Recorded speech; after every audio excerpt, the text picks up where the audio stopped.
All right, everyone, as it's 5 past, let's get started. For everyone who joined now, thanks for being here. We are fixing a technical glitch to make sure that everybody who still wants to join and sign up for this live session can still do so, and people are starting to come in now. We're also recording this session, so if you have others who are not able to be here right now or are also facing the technical difficulties, we'll send out an email to everyone just this second. So let's hope this fills up in a second, and otherwise the recording can be sent out as well. For everyone who's here, thanks for being here, and feel free to add to the chat where you're dialing in from today. We have a super diverse crowd with people from over 30 countries who registered to join today. So it's always really cool to see where in the world you are at this moment. We're also super happy to have today with us Costas from Happen, who will talk to us about managing businesses in this current time. And well, for the live sessions, this is our third one. For everybody who has joined before, you know a little bit the deal. For everybody who hasn't, I'm just going to repeat that. So live sessions are kind of our global events to inspire, connect, and enable in Impact Hub style a multi-location audience of entrepreneurs, of organizations, of any kind of companies around, well, let's say strategic topics that are community building, that are impact creation, innovation, and anything related to the kind. As we're of course now facing the current situation with COVID-19 and a lot of us having to stay at home and a lot of the businesses currently really being in very unprecedented times that we're facing, we have decided to change the live sessions a little bit in order to make sure that the content stays relevant for you. And for that, we've already had something on remote work and well-being in times of isolation. And now we're happy to welcome Costas today for this topic on managing business in times of disruption. And we're also going to provide more, which are going to happen every other week. So without further ado, a tiny bit of housekeeping before I hand it over to Costas. It would be amazing if you guys stay on mute as you are right now so that we can all listen to Costas and we don't have that much background noise. Feel free to leave your video on if you want to. And if you want to interact with us, we'd love that. Apart from, of course, telling us where you're dialing in from right now. And you can do so in the chat. We'll monitor that closely. And when I hand it over to Costas, he'll present for about 25, 30 minutes roughly. He's also going to talk about some of the questions that you guys had sent in already through the registration. He's then also going to talk to me a little bit about certain questions that we have also gotten either on the registration or separately through email, and then also everything that will come through the chat during this hour. So we will closely monitor that and make sure that nothing gets forgotten there. And we will close just around the hour. And after that, as I said, send you the recording as well as also the slides if you're interested. And with that, also a tiny survey to see how we can also better what we're doing in order to make sure that we're answering your needs in this time more than ever. So without further ado, let me introduce Costas. Costas Papaikonomou is the co-founder of Happen. And you may know Happen already, and you may think, hey, they've been around the block. They've been around for a bit. So why is he talking about this? And one thing that was really important for us to mention is he is speaking as a small business owner today. So he's sharing what he has learned from the last crisis that he has actually gone through already back in the days. And he'll share so more in the second. For everybody who doesn't know Happen, well, the Happen Group, he's worked with them since 1996, and they've worked across the globe in many areas of innovation. And Costas has worked from strategy to design, from commercialization to manufacturing. And he's continuing to pursue that balance of technology, consumer needs, as well as also business relevance, and really making sure how that match can be found. And with that, also trying to stay relevant. So he's led a lot of different projects, also with many bigger clients such as C.S. Johnson, Reckitt Benckiser, Merz, and some others. But let's not bore you with names. Let's actually get into the nitty gritty. So with that, I'd love to hand it over to Costas. Thanks for being here and take it away. Thank you very much, Flora. I hope you can all hear me okay. Yes, I must say that the way you introduced the title of this presentation was a little less dramatic than what I have on screen now, but this is this is really what it's about. You own a small business, the world is ending, now what? Maybe just why am I speaking? I mean, I hadn't planned this originally, but on the 13th of March, when the let's say the first round of crashes on the global markets happened, I had massive flashbacks to 2008. A little contrary to the Flora's introduction, we started our business happened in 2007. So in 2008, we were a year old. We'd all had past careers before that, and basically we decided in 2007 to set up an innovation agency, a consulting business. And we were really just only like 4 founders and 4 employees, so 8 people in total. A year in business, and the world ended in 2008 when Lehman Brothers fell. So on March 13th, just a couple of weeks ago, I wrote an article on LinkedIn, which basically where I just tried to describe this is what we went through. And if you are now in a small business, this is likely what you'll go through yourself. I must say I'm now in a different position. I mean, our business grew to over 60 people, and last year we sold into Accenture, so we're now 500,000 people. We have huge problems with COVID, of course, but they're a very different nature than what we had as a small organization. And in that sense, just to confirm what Flora just said, I'm speaking to you now basically as my past self, 12 years ago. And it's a bit of a trip down memory lane. So the photo actually is literally, which you see on screen now, that's me waving, and a picture taken by one of our 4 employees at the time. That's me with my fellow founders. We were literally just sitting in our empty office, the office we had just leased, looking at a very bright future. And that was literally weeks before everything went to shit, so to say. And that's basically the time and the space I'd like to take you to. In a way, 2008 was mild compared to what's happening now. People have already been saying what's happening now is like 2008, 2001, and the bubonic plague all rolled into one. But if anything, trying to survive something like that is it comes with comes with a few things, and hopefully I can learn some, at least to teach some to you, and you'll take something away from this. Just a little bit of perspective. We were busy. We've been active for a year, and our business as well. All our clients sort of went into crisis mode from one day to the next. So everything changed. Now, what I want you to take away from this is a couple of things, but one is do not underestimate the luck you will need to get through this. I mean, we're now already 6 weeks in, you could say, from the actual crisis situation, not just Corona going around, but also the market and the financial situation changing. You will need some luck to go through this beyond what I'll share with you. And I have some proof. This is, I framed the lucky socks that I was wearing in that period. It's every year I get this as a gift from my wife and kids, and I've literally spent them.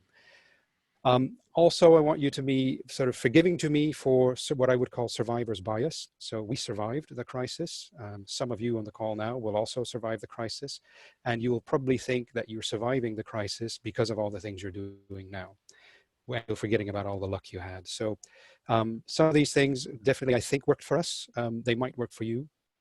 So yeah, join me on that trip down memory lane. So I guess the first big thing I'd like to bring across to you is no one is coming to save you. No one.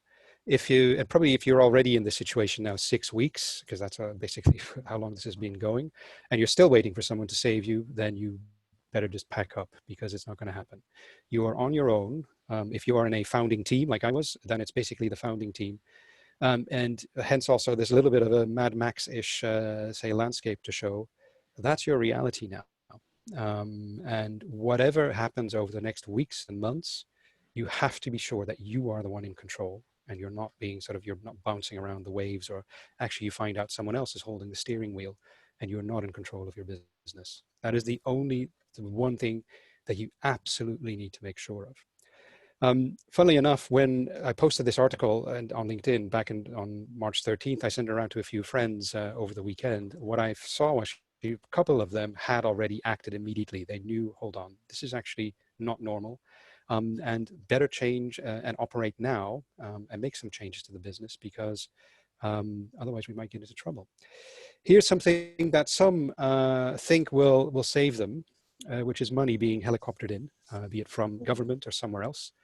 This is slow death rather than fast death, because what this does is it gives you hope, and it gives you hope that you can actually just keep your business afloat doing the same thing you were doing before everything fell into crisis.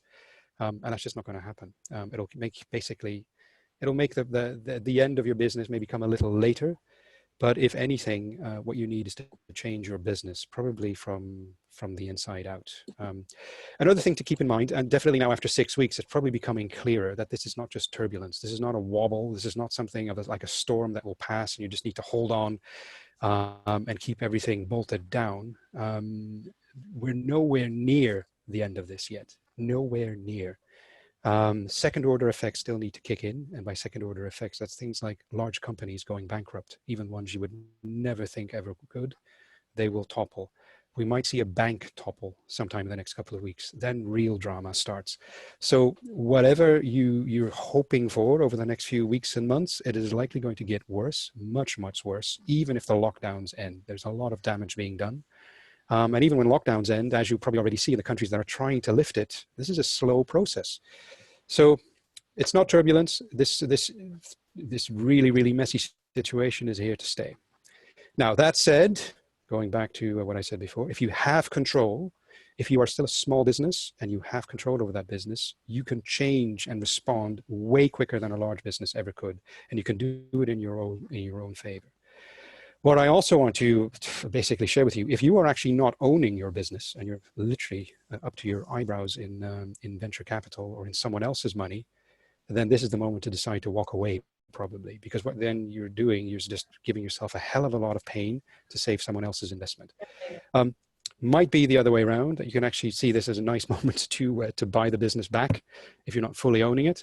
But literally what you do not want is someone on the bridge of that ship who is actually basically holding the steering wheel for you and affecting your decisions while you know your business best. So not too many captains on the ship, please. Again, it all comes down to the same thing. Make sure you have control and you're the one making decisions. Things you need to do. Cash is king in a situation like this. Whatever the cash you can keep in the business, keep it in the business. Spread it across multiple banks, because you're not going to be sure that all of them survive.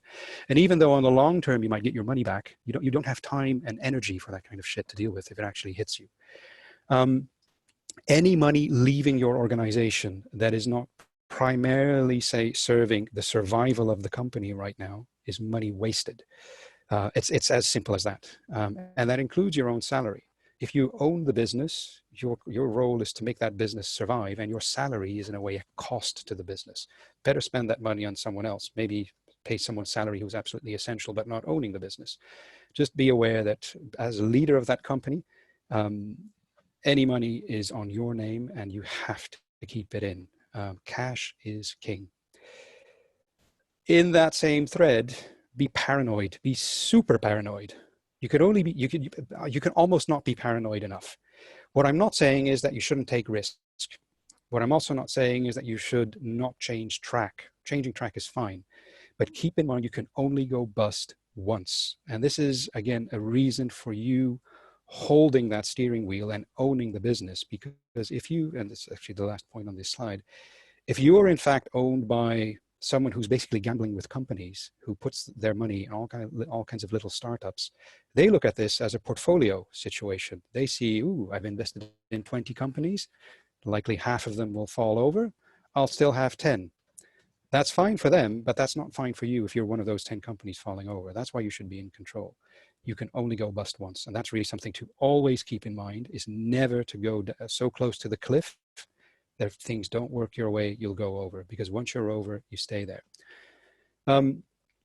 Connected to that is a term from the financial industry, which is called your uncle point. And that is basically when you go past a point that you cannot recuperate. You could call it the point of no return, but this one is in a way related to ruin and disaster.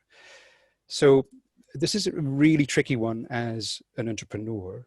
And I'm speaking of this from my own experience, because you, as an entrepreneur, you are by nature optimistic, and you will just always assume that there is a way out, that there is light at the end of the tunnel, and you will fool yourself, just like a gambler will, to continue playing even when you're past all hope.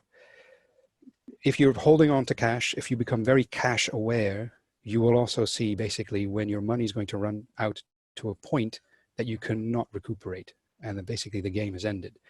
Sadly, what I've seen, particularly back in 2008, a lot of our peers do is they just went on too long. And what then happens, just as an example, they're already rock bottom, and then they decide to scrape another round of money together just to pay a round of salaries to a team, just to see if then maybe another month of pain will actually give them the light they need. But in reality, they're just basically burying themselves in debt, and not only having like a bank of the business, but maybe even a personal bankruptcy to follow that. So you need to make yourself aware, what is the worst point you will accept? And after that point, if things get even worse, you will just pull the kill switch. It's okay to walk away and start over. It's much more difficult to go really down the debt and the actual financial ruin and then try to rebuild afterwards. So make sure you're aware when you actually have to say goodbye and step out. What you shouldn't really try to do is look very far into the future, because some of them already related to planning. This is just impossible because the system is too complicated to really have a sense of what's going on. What we did quite a few of at the time, and this is literally a flip chart exercise, is we created so-called implication wheels, where literally we would say right on the middle of a flip chart, something that was really affecting our daily business. For example, a client suddenly going from say a revenue of, let's say 100,000 a year down to 0 a year, so effectively not spending. What are all the implications of that? What are the implications of the implications? What are the implications of the implications of the implications? It's just creating endless charts to get just a sense of how dramatic is a particular crisis event going to be to us. This gives you this doesn't give you a linear plan, but it gives you a sense of what is really the risk and where is the risk hiding, not maybe immediately in front of me, but possibly further down the line. Well, you might realize, for example, that one of the tools you're working on, and we were a consulting business, we are a consulting business, we're developing IP all the time. When we realized actually that some of the IP we were working on was probably not going to be relevant to very, very many of our future clients after this crisis would have been over. But getting a sense of where the problems sit, rather than trying to make a linear plan of basically what the summer period is going to look like now and what the world will be like at Christmas, I personally don't think that's really going to be very, very valid, because you'll be wrong anyway. Change your client portfolio quickly. This is another big handicap you have as an entrepreneur, is you're very loyal to your clients, but you have to put your own business first at this stage. And you might realize that, yeah, some of your clients are going to be just as panicky as you are. Panicky is maybe not the right word, but at least they'll be under stress like you are. And they're changing themselves very quickly. And what we saw happen literally in the period of months, that was some of our biggest clients literally vanished overnight. The businesses might still exist, but they weren't spending with us. The businesses that were initially small actually became very, very big. It's very difficult to make all kinds of assumptions and planning on what that's going to look like, but be aware you're very likely to see that your client portfolio now is going to be different from what it was back in February, and it will be different again from what it's going to be by the time we get to the end of this year. What you also, and this is maybe a little bit of a sad one coming, but I just cannot emphasize this enough, is that your job is not to feed your team. Your job is to keep your business alive. And that might mean that there are way fewer people in that business for the coming months than there were, say, a couple of months ago. And this is also a way to look at your team. And this requires a really hard, honest look. And this is basically where the entrepreneur for bad weather can distinguish themselves from just a good weather entrepreneur, as we would say in Dutch. Are those team members feeding you back? Are they actually adding value to the business? Are they what you need to get through this? Or are they just people basically that you need to deliver some kind of work whenever it comes in? And yeah, are they actually giving you something? This is a really tough way to actually look at a business, but it's in fact, during the crisis, it becomes super relevant. It's actually something you should be doing all the time. Are the people on my team actually genuinely adding value to this business, or are they just adding staff and basically just bodies? You are not their parent. These are all adults. They will continue their life outside of your business if they have to leave your business. And I must say, we've let many people go over the past, 12, 13 years. We're still friends with all of them. It's just that at the time when we had to let them go, that was what was best for the business. And it's not about us as founding team just wanting to be rich. No, we were looking at the continuity of our organization. What is connected to this is sales versus delivery. In almost any business I know, there is a distinction, and this is extra true in a consulting business like ours, between people who are basically out there selling services, selling products, and then there are people busy delivering the product, making the product. Whatever the next couple of, say, weeks and months look like, for sure, sales and business development beat delivery 100 times. And the reality, of course, if you're a small organization looking to grow, and we were always looking to grow, this should always be the case. You should always be selling way more than you can deliver, because that's what growth means. And particularly if you're a bootstrap business like we are, I mean, we had no one funding us. We were paying our growth through our own sales. But this becomes super critical, of course, in a crisis situation. You have to put all the energy into sales and making sure the business keeps coming in, and the actual delivery of the work or of the product is in effect secondary. And that sounds really scary, but what you'll see also in a situation like this is delivery capacity is usually quite easy to find, because there are a lot of people who can deliver really well who have absolutely nothing to do because they can't sell. So sales and business development, absolutely critical to making it through the coming weeks and months. And it's also a way to, again, to look at your team. If you have people on the team who never on earth could ever sell anything, ask yourself, are they the right people on the bus right now? What comes with this, because of course COVID is a problem in this case, just like at the time it was a financial crisis, having no money was everyone's problem. You probably need to adapt your offer.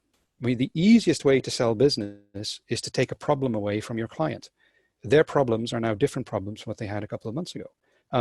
Whatever things are already live with your clients, keep them going, but do it in the COVID context. And this is also, I guess, where you need to be brave. And as an entrepreneur, particularly if you're working from your own cash, that for us is brave already to start with. But this is where you really need to be bold and ask yourself, do I need to be selling and delivering something completely different in order to make it through into the new future, whatever that new future is going to be. And at the time, just to give you two examples, and I can show you how we actually went out and did that, because we're an innovation agency. We do basically consumer research out in the markets, and then we develop ideas that answer to the consumer needs we find.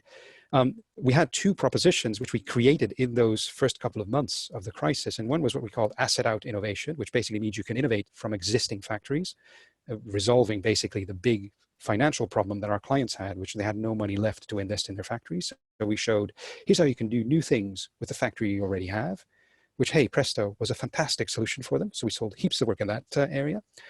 We also realized that a lot of the consumer research they were doing was way, way too expensive. And there was no way they were going to continue doing a lot of, let's say, what we would call face-to-face field work. So we developed a set of online tools to do the research basically with people from behind their desks. Now, that didn't really exist back then. There was only like really, really limited versions of that. Could we deliver it the next day? No, absolutely not. And this is where, say, sales versus delivery comes in. What we went out to our clients with was what we would nowadays call vaporware. So these are all literally screenshots from the old Internet Explorer from back in 2008, showing the tools we so-called had developed to make this concept testing easier, even including things like credit card payment and a lot of stuff that actually literally nowadays is absolutely standard. Back then it was radical, but it actually resolved the client problem. Did the tool exist? Absolutely not. But we knew roughly how we could do it, and knowing that once we would have sold a couple, we could very quickly develop it such that we could actually deliver it, which is exactly what happened. And in this case, both those propositions, asset out innovation and this online testing that we developed, those became literally staple products for Happen the decade after. And it actually, well, we were effectively bought by Accenture last year. And these were two of the tools that they were most interested in: the capability to do analytics and online research, and to develop products that didn't cost much to develop. So anyway, creating products that actually resolve the problems of your clients now is basically what you need to be thinking about when you look at the portfolio of things you take to market. Here's another one, an absolutely essential one, particular in this crisis, I would say, though I'm not going through this crisis as I was as a small business back then, but it was true then too, which is be aware of fragile clients. At the time, it was a financial crisis. To a degree, it is as well now, because there's too much debt in the system still to flush out. Who is deep in debt? which of your clients is actually already struggling to pay their bills, because they'll struggle to pay your bills too. Which of your clients is in an industry that is likely to be way worse hit by the current crisis than maybe another client. So if you have clients in travel, no matter what part of the travel industry, they're in a very, very fragile space by now. And then you just need to be brutal. Stay away from them, ask upfront payments, or just go away. Because the problem is, any time you spend on these clients and it goes wrong would have been time better spent on finding new clients who are not as fragile, who are not deep in debt, who are in an industry that is growing, that is maybe benefiting from the current situation. And you just need to be brutal. And this is, you could say, where as an entrepreneur, you really, this is where the loyalty problem comes in. You are very loyal to your clients and you want them to do well. You need to put the survival of your own business first at this stage. Because just imagine if you would have just delivered your product to this as a metaphor, and there it goes, you know you're never going to be paid back. And even if you are going to be paid for the stuff that goes down with that client of yours, it's going to take forever, and it's going to take you all your energy, and that is all energy and money better spent on something else. If you look at the other side, because of course we've been talking about selling and delivering, you also have suppliers. Well, this is the one thing we bent over backwards for, literally at the expense of our own income for quite a few months. Pay your suppliers on time, all of them, the small ones, the big ones, because the last thing you want is to have crap on the supply side when you're dealing with a war on the delivery side. With some, maybe you might want to make direct agreements that you pay them the day you're being paid yourself. And you should have, if you're not already doing this, make sure you do this like immediately, because your suppliers are going to also unlock your future for you, because they are operating in a similar industry you are. They know your business and they know your market, but they're not competitors. They want you to succeed, which means they will be your best sounding board on how to deal with this new situation. So they're really, really precious. Treat them well. I mean, we have had suppliers, we have a whole network of freelancers, for example, and they were super loyal. They were, because we always paid them no matter what. They would always give us more than we would ask for because they loved us for it. And that's really the kind of support you need. And because in the end, it's the money that makes the world go round. The flip side is you need to prepare for longer payment terms for sure, because again, the financial crunch is one of those secondary effects in this crisis, maybe third level effects that you'll see. But back then, I mean, in 2007, we had lots of big clients on 30-day payment terms. 2008, that changed, 60 days, 90 days. That's going to change again, because cash is king. Your clients will also try and hold on to their cash. They'd rather give it to their shareholders than to you.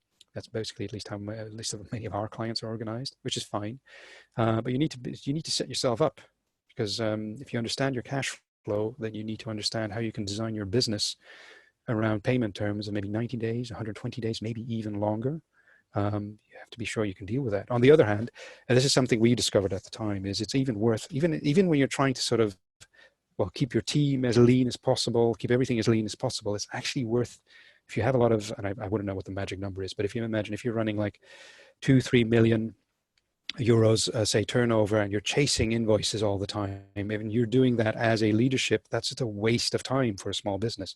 Hire someone to chase those invoices for you. They're not expensive, and stuff will be paid quicker, and you'll earn that person back in no time. It's an example of someone who's adding value to your business rather than costing you money, just to keep the seat warm.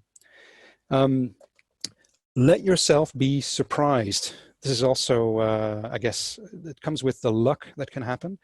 I mean, there is a pitfall a little bit, which is to try plan everything, to sort of lock everything down and make everything risk-free. That's impossible.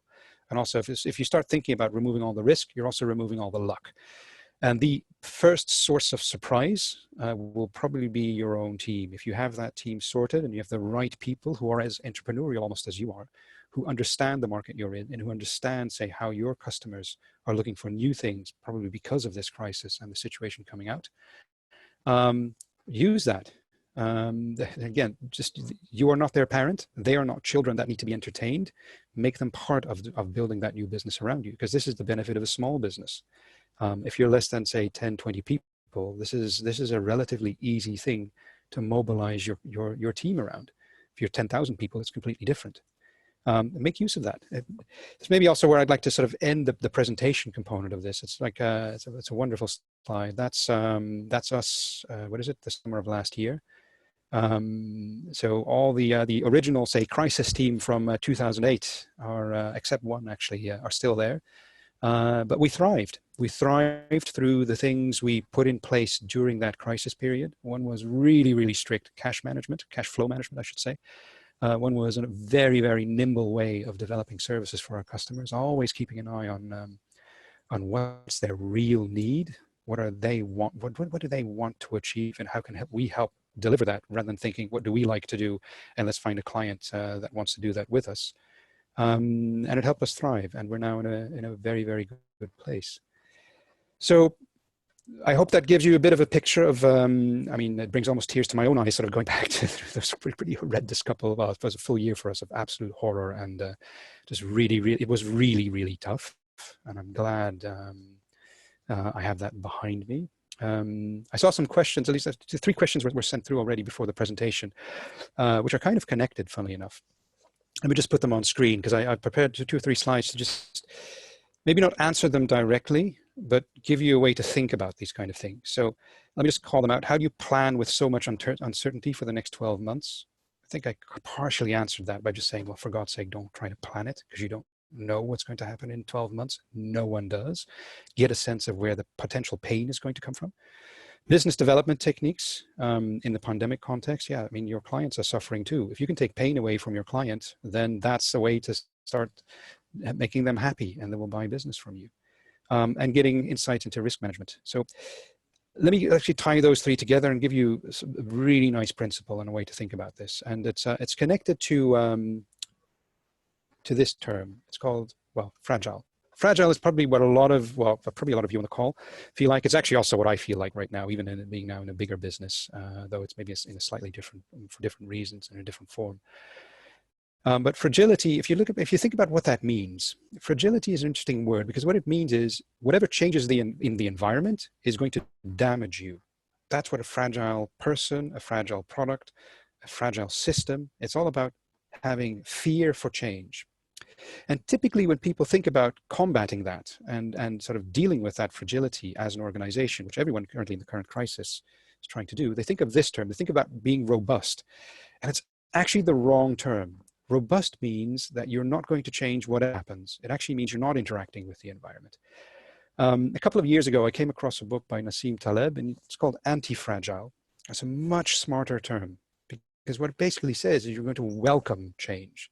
The more things around you change, the better it is for you. That's the state you need to get into. And you might wonder, how on earth do we do it? How is that even possible?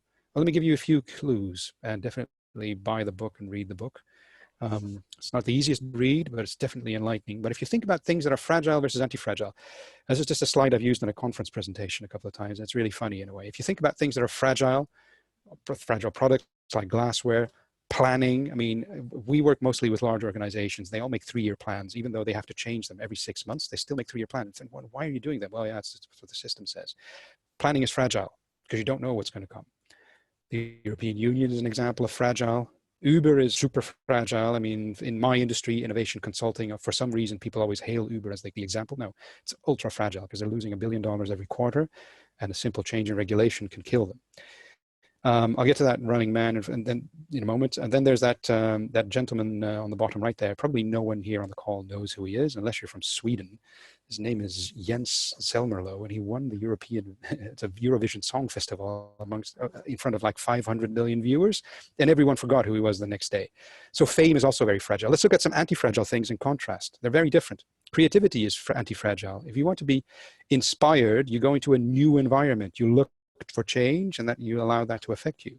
If you look at someone, but compared to Jens there from the Eurovision Song Festival, who was basically called out winner by a jury, and you look at someone like Madonna, who effectively is like the Terminator and just gets up and walks into whatever new type of music comes into the mainstream and reinvents herself all the time, she's anti-fragile. She deals with change by absorbing it and then turning it into something amazing. Switzerland, much more compact, much more local, much smaller, is super anti-fragile. It can move with the waves. It can change track immediately, whereas the European can't. well, talk about COVID, well, on screen there is a bacteria. Bacteria become stronger the more penicillin you put on. Yes, you kill a few, but the ones that survive become resistant at some point. If you look at that running guy there and you compare that with the person on the on the machine, who do you think will be quicker running out of a burning building? Well, the one on the right, of course. And then our friend, Mr. Trump, well, love him or hate him, the more muck you throw at him, the stronger he gets. A very important part of being fragile versus anti-fragile is the degree to which you depend on frameworks and the degree to which you're actually operating in the real world. And it's really funny. It's because the further out into the future you want to look or need to look to feel safe, it's actually the more fragile you are. If you can operate super short term and deal with whatever is coming your way, knowing that you can handle it and turn it into a benefit, then you've become very anti-fragile. And that's basically a skill you can learn. But the attitude and the mindset that comes with it is no different than this gentleman. You might remember him, Mike Tyson. Fantastic quote. Everyone has a plan until they get punched in the face. That's the space you need to get to. Not trying to predict everything, not make the world fit your model, but make you fit the world. And the world is changing in all possible ways right now, and your business will need to adapt with that. Last thought specifically on developing business as an entrepreneur, and this is assuming that, again, you're owner of the business and you are largely responsible for developing business, making sales for that organization. If you own the business and you're not doing sales, I think you're in trouble, because that's a really, really peculiar sort of way of managing your business when you're still small. But hey, let's not talk about that. There are three principles which I'm going to steal from a gentleman called Mike Southern. And he says there's three steps really to developing sales. First of all, you should be friends. No one's going to do business with you if you're not friends with them. They have to like you. If they don't like you, you are not doing business. This is true in a small organization and a big one. It's just the reality. If you are friends with people, all you have to do, literally all you have to do, it's not very difficult. It's just to qualify. It means show you can resolve whatever they need. If they have a problem, they have a want, you can answer it. All that comes to it, show you can help your friend. And then the third bit, which for some reason, once all the hard work is done, people still sometimes find difficult, is you have to close the deal. You have to put a monetary number on taking that problem away from your client. The only thing really that changes right now in the COVID environment is qualifying becomes hustling, because you're not going to be entirely sure if you can actually resolve the problem of your friend. But you are going to be you need to be super alert to how your clients, your client friends, their needs are changing a little bit, and how you can adopt your hustle. Basically, you can adapt what you can deliver them such that they are happy. And you're wondering, well, that's probably very true for a consulting business, but if I sell cookies, then that just doesn't work that way. Well, yes, it does, because maybe it's not the product you need to change, but maybe it's the terms under which you deliver that product that you can help your business friend, your client with a little bit. Anyway, that's probably a nice segue into, because I cannot actually see the chat screen, into if there are any questions that have come through. I hope you enjoyed this to the degree you can actually enjoy a story like this, because I can imagine it's also a little bit depressing. I hope it gives you something to anchor onto. But yeah, I'll stop rambling there, and maybe ask Flora to step in with, well, first of all, if I've not been talking to a non-existing audience the whole time, are you still there? Because I can't see anything. Yes, they're Cool. still there. Thank God. And thanks for this wonderful presentation. Super insightful. We got some good comments that it's really frank and informative. Yes, I'm speaking as me. This is not advice from Happen. This is not advice from Accenture, that for sure. This is just thoughts from Costas. Let me just call that out once more. Thank you for that. Yeah, so to everyone, this is then also an invitation. We do have a few minutes, so feel free to add anything to the chat that you would like to ask Costas, as we still have him. One thing that had come up earlier as one of the questions was, as you were referring to the crisis from back then, what kind of disruption do you see in the real estate after the crisis? What did you see happening there? And do you see something happening now as well? Well, real estate, well, that's one space I don't want to be in, to be really honest. If this is about office space, then I'd say get out of that market as quickly as you possibly can, because there are going to be a lot less businesses around, simply enough, in the next year or two to hire those. There's already too much office space anyway. If you're absolutely, say, dying to get into real estate, longer until it gets a lot cheaper, because it will. At least that's my bet. If you're asking me where I would buy my money right now. But let's be honest. I mean, we've had the WeWorks and countless copies of that pollute the market for a very long time with Uber-like propositions, which are basically money losing and a bit of a Ponzi scheme.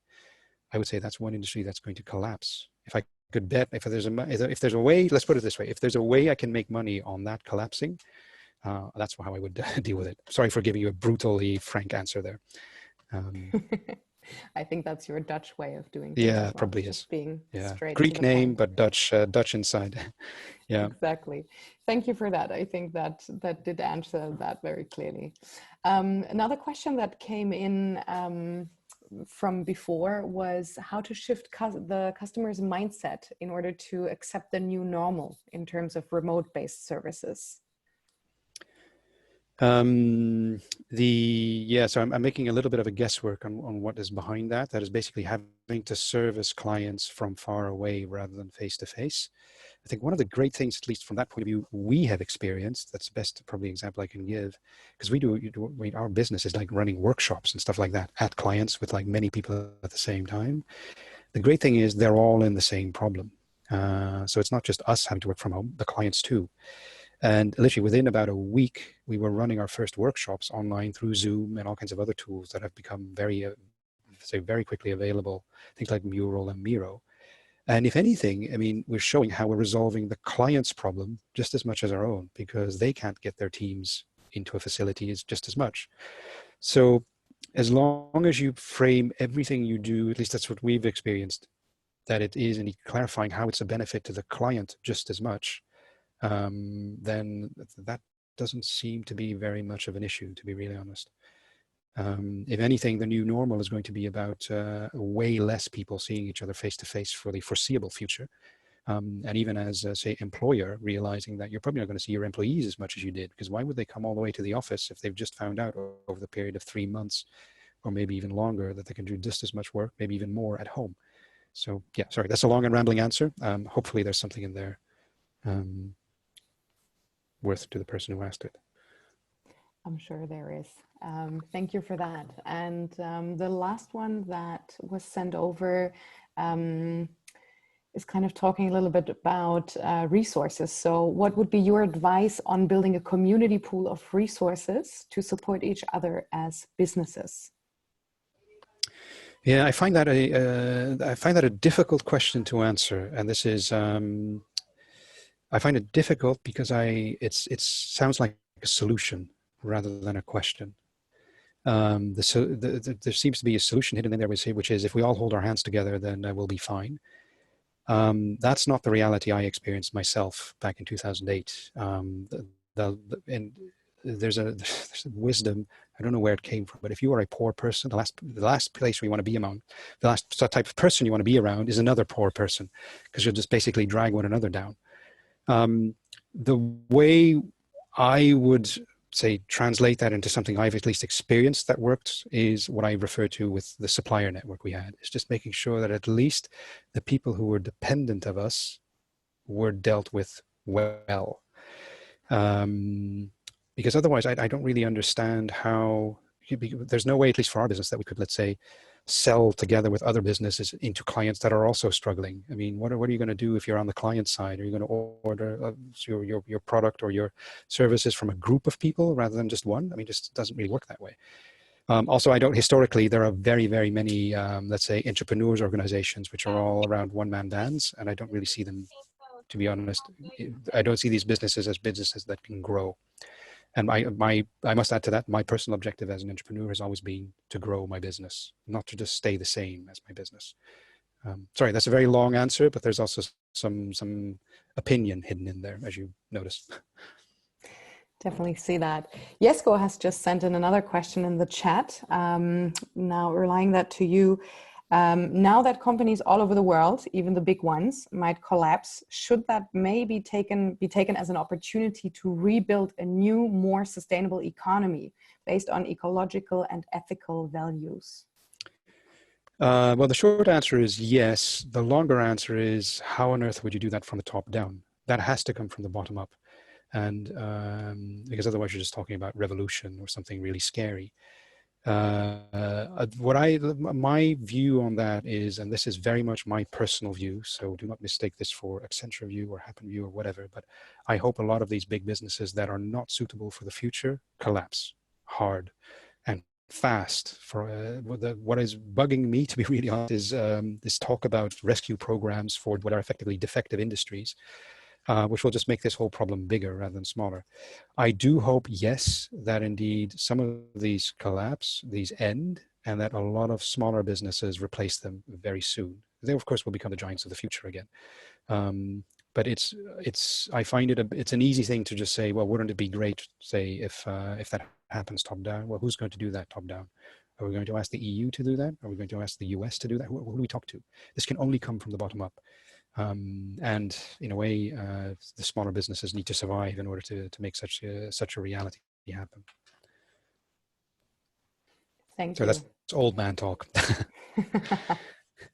Well, we do have a few more minutes, so in case there's any other question, now is your chance to ask Costas and hear a little bit more old man wisdom, as he coins it himself. I didn't say wisdom, old man talk. Okay, then that was my opinion. Yeah. The old man talk. In case there's nothing coming through, are there any, I mean, you already hinted on, as an entrepreneur, your focus is really on growth, but if you have any final remarks that you would like to relay to the audience, feel free to do so. But before I let you, we just had a question come in. So Maura is asking, oh, that's very specific, if you would recommend to do business in Switzerland. I do a lot of business in Switzerland. I have a lot of clients in Switzerland, actually. What I like about Switzerland is that it's, well, I'm happy I'm not living there, I must admit, because it's a little too Swiss for me. Switzerland is always open for business. That's the nice thing about Switzerland from that point of view. Maybe to clarify, Maura also clarified that it was related to the fact that you had said before that they were anti-fragile. They are very anti-fragile. Yeah. You know, Switzerland will be around for the next, say, at least few hundred years, and you'll be pretty sure that other borders will continue to change across Europe, at least. Yeah, but Switzerland is will for that reason continue to be an interesting place to do business through, I would say, because business, I mean, as a country, it's tiny, of course, and the market might be very small, but doing business through Switzerland is probably a good thing for a very long time to come. Thank you. And with that, if there are any other remarks you have, anything that came to mind that you feel like adding to? Well, what I feel I realized I misspelled. Oh, are you still there? Yeah, I just realized I misspelled hustle. How embarrassing. I spelled it almost like hassle. There we go. Can you still see the screen? We do see you now. So. Oh, you see me. Oh, that's fine. Let me share the screen again. Sorry, that's just me being very, very specific. So final thoughts. Oh, never mind. I'll not try to share my screen again, but I'll correct hustle in the PDF that goes out. Final thoughts. I guess really the key thing, which I hopefully came through all the way through, is again, you are the person in control of that organization that you're in, and if you're not in control, you need to make sure you get in control, because there's going to be so much decision making to be done. And that will continue to be a very frantic environment, basically, to do business in. If you have to go to some other person or to like this group far away to get thumbs up for everything you want to do, it's just not going to work. It's just, this is too serious a crisis that is impacting too many. And maybe it's another way of looking also is that there will also be opportunity coming from this. So you'll also miss on the opportunities, basically, apart from just trying to keep the ship afloat. Yeah, it's a bit of a singular last thought, but yeah, be that street fighter that Mike Tyson was, and go out there and do some business. Thank you very much for that. We had one super last question coming from Alexandra. I don't know if after your wonderful final remarks, you feel like answering one more question. Oh, yes, yeah, sure. To not leave her No hanging. problem. Yes, please. That's Sokol, okay. but we already had Alexandra saying something in the chat. So Yes, after. Yes, okay, thank you so much for the answering. okay. Yeah, let me see. Oh, can I? Let me open the chat now, given I'm no longer on screen anyway.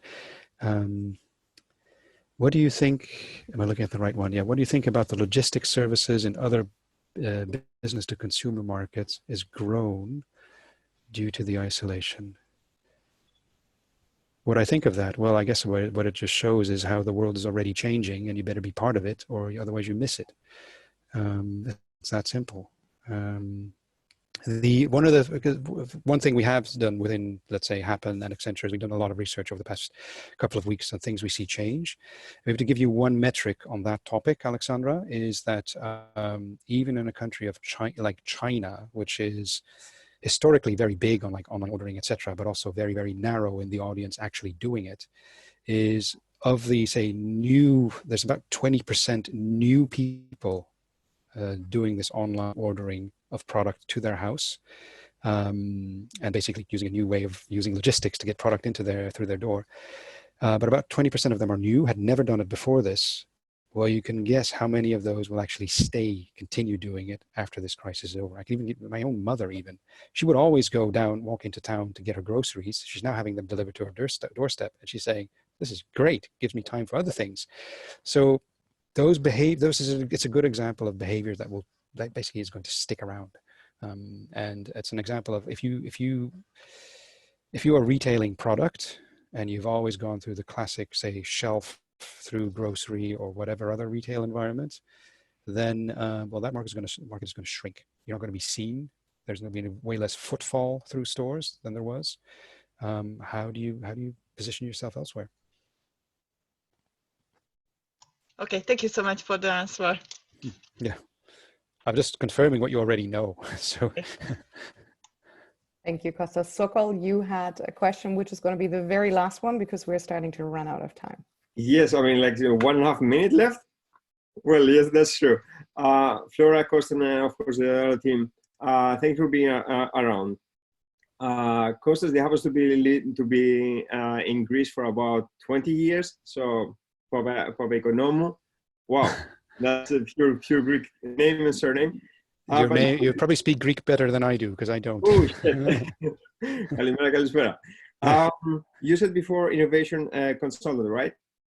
Yes. Okay.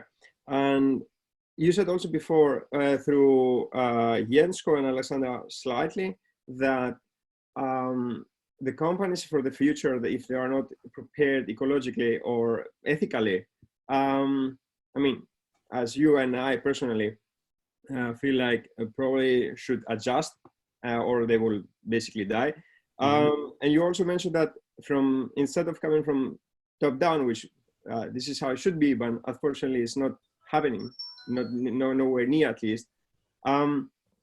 Your points on how we can make it from bottom up. What do you think like these transformations will come from the bottom up? What are your thoughts on this? Yeah, it's a difficult question to answer, but it's one of the things that I think is going to emerge from this is because what we're seeing really is it's not a COVID crisis, it's a system crisis.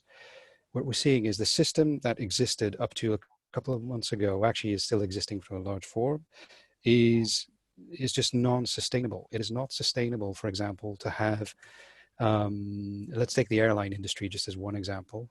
There are so many airlines with so many planes selling tickets at loss that you basically create a whole industry, which is not sustainable in the ecological sense, but also not even in the financial sense. What a shock like COVID has given, with people not being able to move, is basically that to just crack wide open and everyone basically seeing, hold on, these things cannot continue to run. So what I was referring to earlier on with hoping that some of these non-sustainable, say, industries are going to be propped up and then sort of survive like a zombie into the new future, and I hope that doesn't happen, is just imagine if indeed the airline industry shrinks by 70%, for example. Let's just take that as a thought, that it's 30% of what it is now. Well, it'll be a hell of a lot more sustainable than it is now, becoming much smaller. Imagine if you can only fly 1/3 of the people in a plane because they have to sit far away from each other. You'll have to make the tickets 5 times more expensive. So all these things can actually sort themselves out. But what I wouldn't wait for is some, say, God coming from above that's going to sort this all for us. It's just not going to happen. We know that. So I hope, just through the fact that the system is collapsing and these inefficient, seemingly overly efficient, but actually super fragile industries will just cease to exist, that they will be replaced by something which is completely different, which, for example, is not traveling 5 times a year across the globe. And it's basically the life is going to change at the same time. Sorry, I'm not really answering your question, Sokol, but it's something which can only happen from the ground up, because every change comes from the ground up. Every change that has come from the top down has ended in disaster in the history of human life. It basically means someone pushing down an agenda, and we've had enough of those pushed down on society to see how that usually pans out. Yeah, So, that's true. Thank you so much. You're very welcome. Thank you very much, Thank you. everyone, for listening in. Yes, so with that, we're also at the end. Sorry for going 1 minute over, which will turn into 2. Costas, thank you so much for your time. It was very insightful, frank and informative talk, as some of the comments stated. I can only second that, and thanks for coming to our Live at Impact Hub. We really enjoyed having you.